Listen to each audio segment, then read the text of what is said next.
কথা কবি তোর জিব্বাটা কাইটটা কুত্তা দিয়া খাওয়ামু। এই একটা কথা কান খুলে শুনে রাখ, প্রবাসীর বউদের কি মনে করস কি রাস্তার পতিতা? তোর ঘরে কি মা বোন নাই? নিজের বউ বউ, অন্যের বউ নষ্টা। নিজের বোনের বোন মনে করস, অন্যের বোনের বোন ভাবস না। শুনে রাখ, প্রবাসীর বউরা হইছে দুনিয়ার সবচেয়ে কষ্টের বউ। প্রবাসীর বউদের জীবন হইছে সবচেয়ে একাকিত্বের জীবন। জানোস, দিন শেষে যখন খাইতে যাই স্বামীর পাশে পাই না।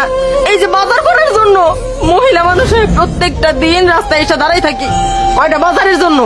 কেউ বাজার করে না দিলে খাই, নাইলে না খায় ঘুমাই। যখন দুপুর বেলা খাইতে যাই কেউ আমার কয় না ভাত দাও পানি দাও, স্বামী তো নাই কই মুখে।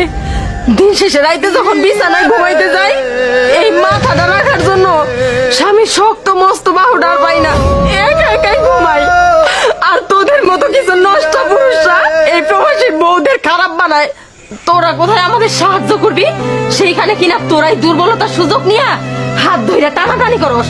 আর যদি আমার জায়গায় তোর বোন হইতো প্রবাসীর বউ, তুই কি পারতি তোর বোনের সেই হাত ধইরা রুমে নিয়ে যাইতে?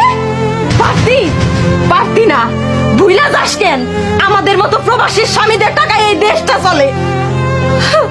ভাবি ভাবি আমার ভুল হয়ে গেছে, আমার মাফ করে দেন। আমি বুঝতে পারিনি, আমি চরম ভুল করে ফেলাচ্ছিলাম। ভাবি আমার মাফ করে দেন, আগে তো সব ধরে দেবো। তারপর আপনি এইসব তো তার বললেন না। আর আমরা লজ্জা দেন না, আর আমরা লজ্জা দেন না।